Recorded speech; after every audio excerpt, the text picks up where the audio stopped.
Netflix and YouTube. All right, so my name's Richard. We're going to get started. Yeah, you can move closer. We're going to get started by talking today about Netflix and YouTube. And since I said Netflix first, let's go ahead and let's talk about Netflix first. How many of you have used or use Netflix? Do you know why Netflix originally came to be? I think this is an interesting story. Reed Hastings, the founder of Netflix, forgot a Blockbuster DVD that he didn't return. He forgot it for 6 months in his house. And then he brought the DVD back to Blockbuster after they sent him to collections. They brought the DVD back to Blockbuster, and Blockbuster wanted to charge him like $300 in late fees, plus collections fees, and all these other things like that. It was like, so he went out and he started a company that mailed DVDs to people. And here's the interesting thing, because this is very interesting. You need to understand this to understand where we're going. When you have a physical DVD, the rights for that DVD are that DVD itself. So if I buy a DVD, I have the right to sell you that DVD. So what you need to understand is when Netflix started, they were not in the content game. They were sending all of their employees to a Walmart, and they were buying the DVDs from a Walmart, and then they were distributing the DVDs that they bought in a Walmart, to give you an idea. So they would go into a Walmart, and they would buy every copy of a new movie that came out on Tuesday. And they'd put it in an envelope, and they'd mail it, if you remember Netflix back in the day. Right. But here's the thing. Old Netflix, meaning Netflix that did things with an envelope, did not need to pay for individualized content. The content came along with the disc. Digital Netflix is a nightmare. Digital Netflix is a complete different animal than the old Netflix is. And when Netflix started, as I said, they had disc. And when you have a disc, guess what? If I send you that disc, the rights for that disc go along with that disc. If I stream you a TV show, though, I have a lot of rules that I have to follow to stream you that TV show. So take, for example, let's pick a movie, Back to the Future. If you wanted to watch Back to the Future on Netflix and you were inside of the United States, you could watch Back to the Future on Netflix. If you crossed the border and went to Canada and wanted to watch Back to the Future, guess what? You can't watch Back to the Future. If you wanted to watch Top Gear, familiar with the UK show Top Gear? If you wanted to watch Top Gear in the US on Netflix, guess what? Can't do it. If you watch it in the UK, you can do it. Doctor Who, the thing is when Netflix is streaming, they must buy the rights for everything they stream, as well as, this is where it gets very interesting, not only buy the rights, but they must buy the rights for every possible location. So I'm going to show you Netflix in a minute, but when Netflix started out, the idea of it was, okay, we had DVDs and then we would have digital. Now, you know they still have DVDs. And you can get, if you have a DVD subscription to Netflix, you can get any DVD you want because the rights are with the disc. But who wants to wait 2 days for a disc to come? So, but what's very cool, so I want to talk about Netflix, but here's where I want you to understand. Netflix is now making about 60% of the content on Netflix's website is their own content. And when Netflix makes the content, is it available in the US? Is it available in the UK? Is it available in Canada? Is it available? It's available anywhere that there's internet. And Netflix is a groundbreaking company in that regards, because all of their content you can watch anywhere in the world. One of the most interesting things, this is actually a really cool thing, is they can actually watch Netflix on the International Space Station. And they can watch all of the Netflix content because there is no rules. Well, you can't stream a movie in space because nobody's regulated that movie to space. So it's a dumb thing, but it's true. So I've got Netflix, and I've got it right here. Now, one of the other cool things about Netflix that happened recently is now on Netflix you can download shows to your phone, to your iPad. If you have an Android phone, you can download them to the SD card on the Android phone as well. So I can download shows. So let's say I wanted to watch this Dave Chappelle show right here. You'll see I have this little download arrow right there. I click it, and it actually downloads. Now, right before I left for this class, right before when I was in my cabin, I just went and I hit downloads, and you'll see that I downloaded a whole series. Last time I downloaded Jurassic Park. Downloads will work for up to 30 days. So you can download stuff off YouTube, off Netflix, and it will work for 30 days from when you download it, and you don't need internet to play it back or do anything like that. It'll work directly for 30 days from when you download it. So I actually have, you see that this is on the phone, but you see that this one has gone ahead. This is already expired. So it's downloaded, but it's expired. This Trevor Noah expires on 3/30, which is today. So at the end of the day today, that will expire. That's when I downloaded 30 days ago in this same class, to give you a little idea there. But I'm actually downloading right there, and I'm downloading all of these episodes, and I can keep them offline. Now, here's the thing to understand. A majority of what you can download on Netflix is stuff that Netflix has made themselves, because they have the rights to the distribution. That's also why if you open Netflix nowadays, you'll notice that almost everything you see, I can't turn it sideways, almost everything you see on Netflix says Netflix, Netflix, Netflix, Netflix, Netflix, because they don't have to pay directly for this content. Your $10 a month pays for that content. If you were to watch Jurassic Park, I downloaded Jurassic Park, they have to pay out to Universal, who owns Jurassic Park, to actually stream Jurassic Park. That's why what's happening is more and more of their content is being made in-house. Now, the same thing is being done by Amazon. If you know, Amazon bought the guys from Top Gear, bought the 3 guys from Top Gear, made a new show they can't call Top Gear, and it's not as good as Top Gear, and the new Top Gear is not very good. It's called the Grand Tour. It's a little But here's the thing to understand. Netflix as a company is designed to allow you to access your content anywhere. And I can tell you within 4 or 5 years, they're not going to have any content that's not their own. But their content's winning Emmys and Oscars along with Amazon and all of that. They're legitimate content companies. And the other nice thing about Netflix, if you've never had it before, the nice/unfortunate thing, when I went on my Netflix today, it showed me a new TV show. I watched the first season of it, and the second season of it just came out today. What's today, Friday? Yeah, it came out, I guess, last week. I hadn't looked at Netflix in a while. Came out last week, and here's the problem. All 12 episodes come out at once. So guess what I'm doing tonight? I'm gonna start. I'm going to the gym, and I'm gonna watch this first thing, which it's a series called Love. It's like a romantic comedy. It's made by Judd Apatow, who makes all the romantic comedies that are out nowadays. But just to give you a little idea, I can watch these all right when they come out. So season 2, here's season 1, here's season 2. I've already finished season 1. I have 12 things, and you'll see that all of them have already gone ahead and downloaded to my phone or to my iPad. So when I go up to the gym later, I don't even need to be connected, and I've got it right there. But here's the important thing, and we're going to go to YouTube in a minute. What I want you to take away is Netflix is something that is eventually going to replace the cable you have in your house. It's eventually going to replace the cable and everything like that. The one thing that is very interesting, the one thing that's difficult is, what's the one thing we still watch live all the time? Sports. News. News is not super relevant. Here's the reason why. There are internet-based news stations now that are pretty good. The big problem is ESPN. Honestly, the big problem is ESPN, who is owned by Disney. The only way that these companies are going to go out of business, what I mean by the Comcast and all those, is if Apple or Google buys Disney, because they have to make that work. Now, we're going over and we're going to talk about YouTube in a couple minutes, and what's really cool is YouTube is launching a live TV service, live streaming TV, for $35 a month. They're launching it, they say, this quarter. I'm going to talk about YouTube in a minute. Unfortunately, I have the YouTube TV service already, but I have signed a non-disclosure agreement saying I'm not allowed to say anything about it or show it, but I will tell you it's very cool because you can watch from any device.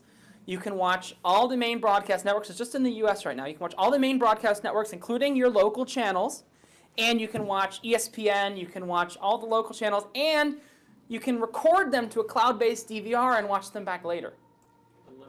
Unlimited. $35 is the pricing on it. It's coming out in the next few months. It's really, really good. There's a couple bugs. I'm in the closed beta of it. I'm in like the closed alpha of it right now, so I can't show it to you as much as I want to show it to you. But it's a new app. It's a YouTube TV streaming app, which is going to have live TV from all 4 networks, which is something no one's ever gotten before. CBS has been a holdout from everyone. They got CBS on board. And we do know that YouTube is Google. Yeah?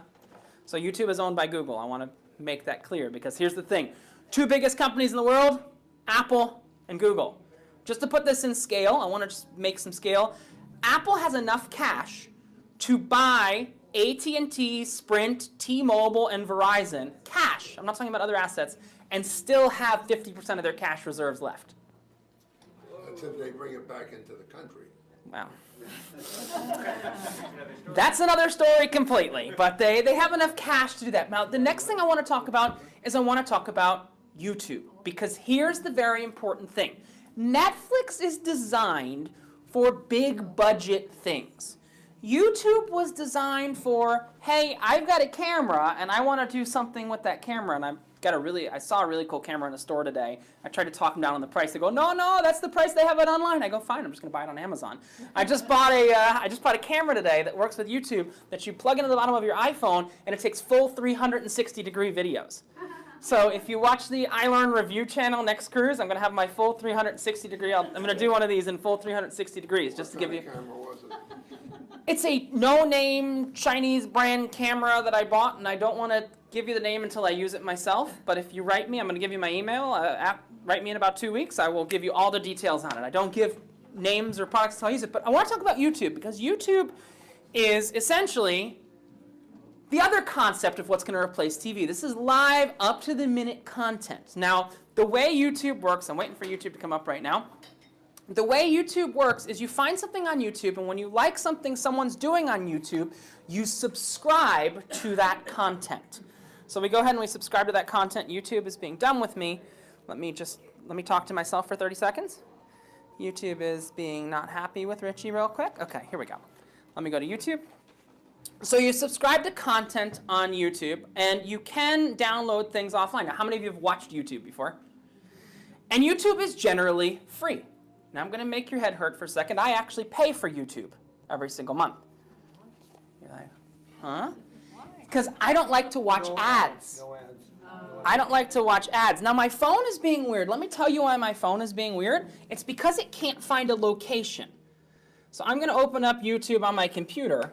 And I'm going to show you YouTube on my computer because my phone has said, hey, I can't find a location. I don't want to show you what's going on with YouTube. So give it a second. I'm going to pull up YouTube.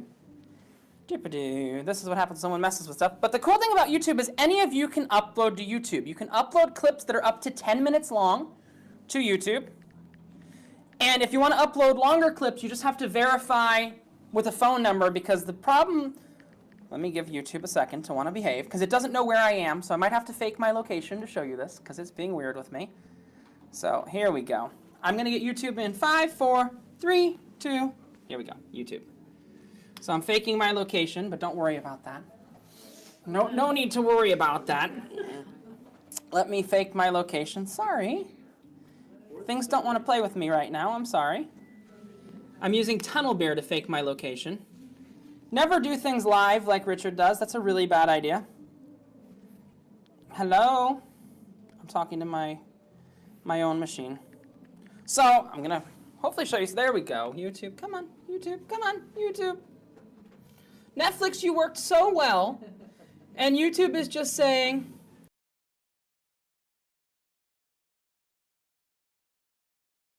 I'm trying to show someone something. And YouTube has just said, this is the dangers of a ship rocking at sea. And I apologize for that, but hopefully I'm going to have YouTube up in a couple seconds. Come on. So to get to YouTube, we just go to youtube.com. I really do want to show you this, but someone is not playing with me right now. Netflix was perfectly fine, and YouTube, there we go. So here's YouTube. So this is YouTube. I'm going to try and open up YouTube on my phone, because that's the way a lot of us will look at it. And what you have is when you have YouTube, you get all kinds of different content on YouTube. Now, one of the most important things, in my opinion, about YouTube is when you use YouTube, you need to sign in to YouTube. That's how it knows you. Now, what do you sign into YouTube with? You sign in with your Google account. No, not your Apple account. You sign in with your Google account. So if you don't have a Gmail account, the 21st century is calling. It's saying it's time to get a Gmail account. But the trick behind YouTube is something called subscriptions. And what you'll see is these are all the people that I've gone ahead and I have subscribed to. Now, what's about to come up? You'll never know what's about to come up, because these are the people I subscribe to. When you find a video you like, let's say Celebrity Cruises. I'm going to open up Celebrity Cruises' YouTube page. And this is Celebrity Cruises videos, and they have 211 videos. And you'll see there's a big button that says subscribe. If you're signed in and you hit subscribe, you are subscribed. And it will notify you every time there's a new video from Celebrity Cruises. Now what you can do is any YouTube videos you watch, if you watch, let's just look for me. So I can go ahead and type in my name spelled incorrectly. Okay. So this is a YouTube video that I made a long time ago, and you'll see that I only have one video here. I have 3 subscribers on my one video, but I can just hit subscribe, and it goes ahead and subscribes. And when you get new videos from that person, it will tell you what is going on. So you can see exactly what's new and everything that's coming up. So if I go ahead, I can look in to all of the different subscriptions, and I've got a subscription here for someone. I have a lot. I'm sorry. Where is that one? There's one called iLearnReview.com I'm looking for. I'm not familiar with what that one has on it, but I can go iLearnReview. And I can go in, and you can see that iLearnReview has 38 videos and 38 subscribers. And what I do is all of these classes are taped, and then they go up on YouTube the day after. They're set to upload, and you can see all of my sister's asking me technical questions, but you can see all of my videos right here, and they're in a playlist. So if you were to hit that little, I can unsubscribe. I can hit unsubscribe, and I can resubscribe.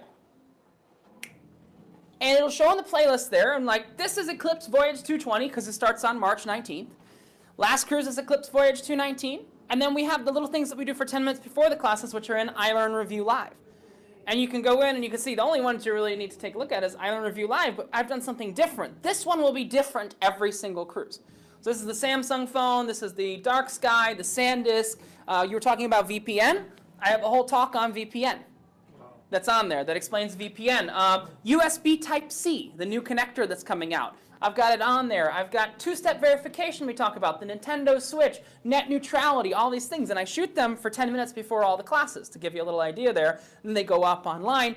And the cool thing is I've kind of increased my production value. I've got the screen next to it, and it looks really pretty now. And we have a logo and everything like that. It's kind of getting together, and it's really quite cool. But here's a very interesting question. This is something I want to share with you that I wasn't able to share last week.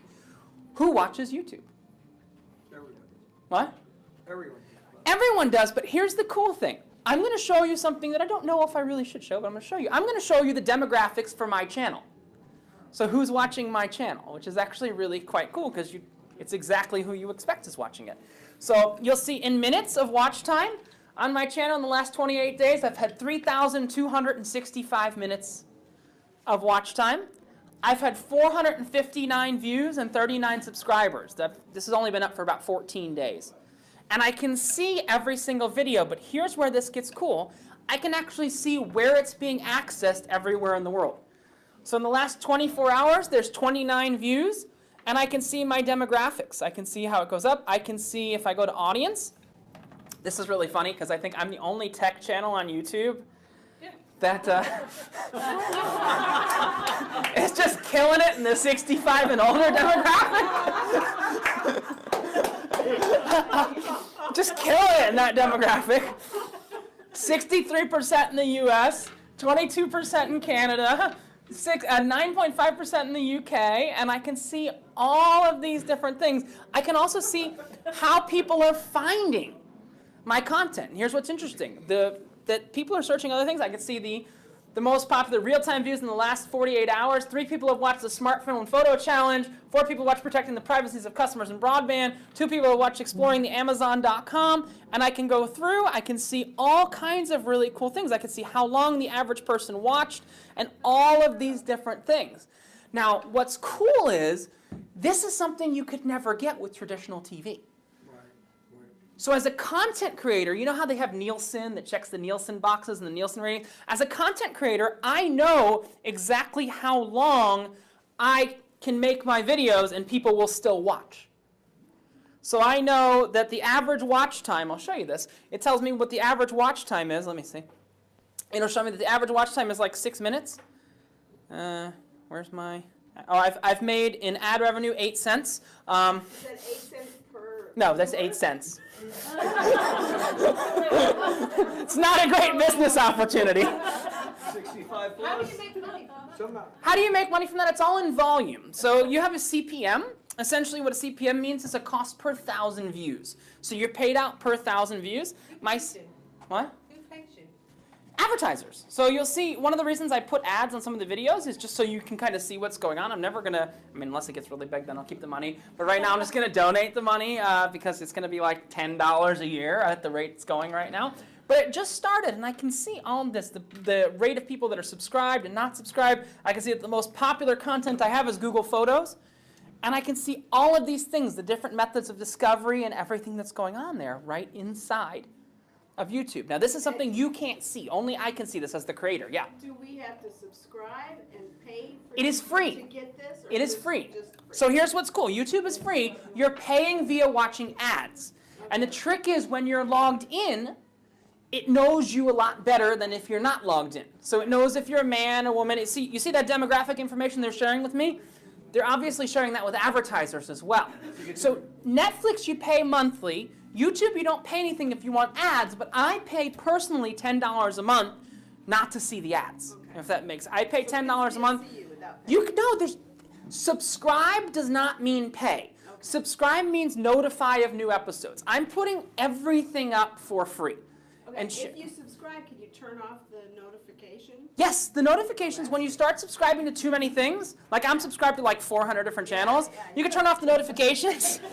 But like I'll just show you really quickly and then we'll take a couple questions. If I go to YouTube and I just look at my subscriptions, these are all of my subscriptions, and these are the posts as they came in. So this is as they're coming in, these are the actual posts that are going on there. I don't know what's even in my subscriptions here. I don't think there's anything too bad, but I can go in and I can see all the things that I've gone ahead and subscribed to. And some people get millions of views. My point is not to get millions of views, it's just to kind of enrich and make it so you don't have to write notes, because everything gets posted right after. But I can go in and I've got all of this stuff right here.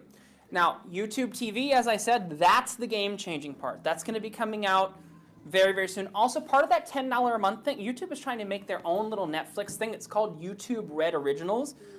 And what that is like their little version of Netflix. They've made a couple movies and stuff like that. But the big benefit of the $10 thing is you don't get any ads across YouTube, across all of your devices. So if you open it on your TV or your phone or anything like that, you don't get ads across YouTube. So it's really quite a cool concept there.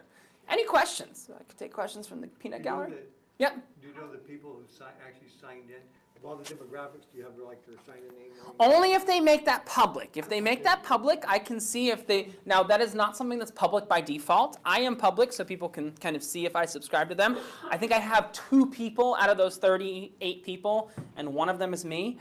There's just one other person who makes their stuff public as well. So no, the subscribers are anonymous, but you do get the audience information. So you can see the audience information. And I think what's interesting is, from a creator perspective, so you can understand, when I started... 2 weeks ago, my average watch time was 3 minutes. Now my average watch time is 6.5 minutes. So I can actually see it go up, if that makes sense. Here's the cool thing, though. During every single one of these YouTube and Netflix classes, I'm going to look at the demographics just so you can kind of see it grow. I think it's interesting. There is nothing that explicitly prevents me from sharing these demographics, and I like to share these demographics because I think it's interesting to know how things are made.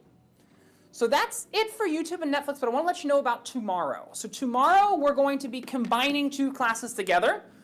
It's What's the Cloud featuring Google Photos.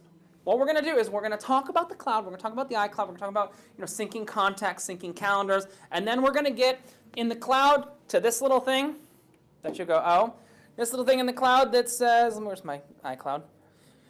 So iCloud syncs your iCloud Drive, your mail, your contacts, your calendars, your reminders, Safari, and then you get to this thing that says Photos. I want to show you why you should not use iCloud to sync your photos. I'm going to show you a better option than using iCloud to sync your photos. Now we're going to start slightly earlier tomorrow because it's going to take a solid like hour and 5 minutes and like an actual hour and 5 minutes. So we're going to start at 12:30 in Celebrity Central tomorrow. So it's going to go from 12:30 to about 1:35 or so, just to give you an idea. I don't want to start at 1 and then run up on 2 when the next event is. So we're going to start at 12:30 in Celebrity Central and run till about 1:35, 1:40 at the latest. And we're going to kill 2 birds with 1 stone. And on the last day of the cruise, we're going to be taking a look at Gmail. Even if you already have Gmail, come to the Gmail class. I'm going to show you the proper way to use Gmail. We're going to talk password theory. We're going to talk, because even if you have Gmail, I know you still have an AOL or a Yahoo account sitting somewhere that's got all your crap in it. Let's be completely and brutally honest. Even if you still have Gmail, we all know that you have all of that junk going on there. And it's called Gmail and more because depending how quick we get through Gmail, I have, by the time you finish this cruise, you would have sat through, if you came to everything, 15 hours worth of unique content. On the transatlantic, I have planned out 25 hours worth of unique content. Rolando's going to be the manager on the transatlantic, so if you're staying for that, he's getting a name tag that says manager, and I'm just getting a name tag that says Richard. Rolando's fully in charge of all that because I got 25 hours of content on that. If you ever book on a transatlantic with me, we learn a lot of stuff. That's it for today. I hope to see you all tomorrow. Bye!